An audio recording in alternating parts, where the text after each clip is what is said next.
We have gone out to document life in the deep, so look at vulnerable marine ecosystems on seamounts, but also to document the damage that's been caused to these areas by bottom trawlers.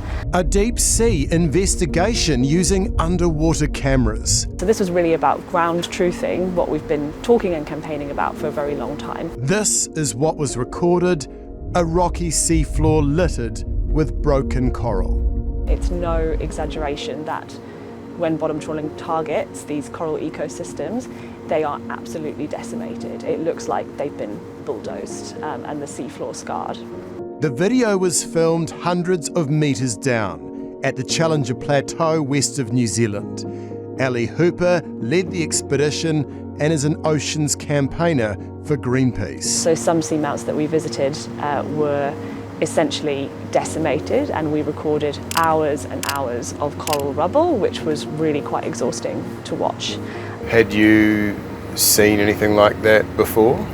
No, I hadn't, and it's quite funny because you campaign and work on something for a very long time, but to actually see the scale of the destruction was really shocking to me. She says scientists on board the vessel identified all types of coral mixed into the rubble. The best part of 2 to 3 hours, and the screen was just filled with coral rubble. So, huge scale. Do we know for sure that bottom trawlers are responsible for that rubble, for the wreckage?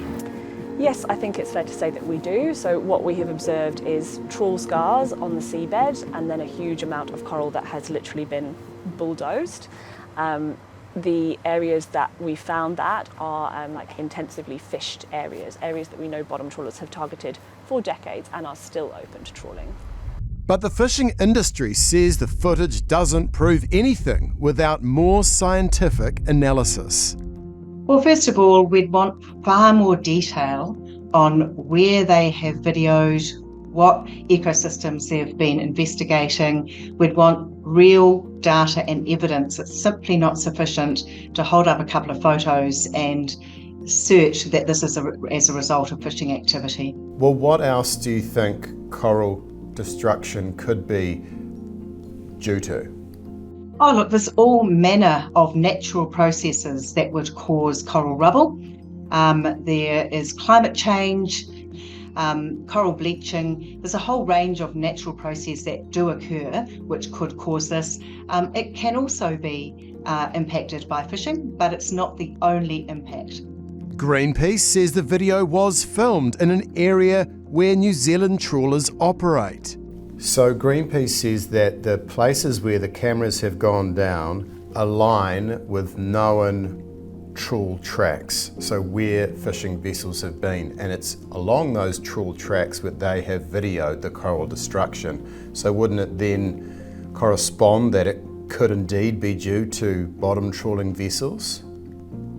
I'd want to see the information in front of me before making any comment on that. But what I would say is that our industry goes back to the same fishing grounds year on year. And in the high seas, there are areas that we have gone back to for up to 50 years. So yes, I imagine that we could expect to see some impact in those corridors. New Zealand is the only country still bottom trawling on the high seas.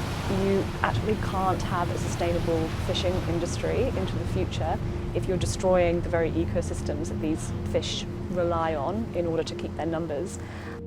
Look, of course there are environmental impacts of our activities, but what I would say is that when you're talking about the high seas, it's only such a tiny sliver of area that we're working in. Lisa Futzcheck emphasised that trawling activity in the high seas is already highly restricted. So there's already very, very strong rules in place in terms of how we fish, where we fish, and what we do in terms of our fishing activity. So we are already part of a very, very stringent regime in terms of fisheries management in the high seas area. We are very comfortable that we are following those rules and ensuring sustainability of the resource and the ecosystems that support it. Are there any policies or strategies that fishing vessels enact to try and avoid hitting coral with their trawl vessels? one of the things that we are constantly doing is looking to improve. So we are employing innovative technologies and different strategies to make sure that we are constantly having a lighter impact on the environment. So that's everything from nets that fly across just above the bottom to technologies that enable us to improve what we do. So we're constantly looking to do a stronger job of the protection of the environment that is critical to us and critical to our operations. Greenpeace says it'll release the full findings of its expedition when more scientific analysis has been completed.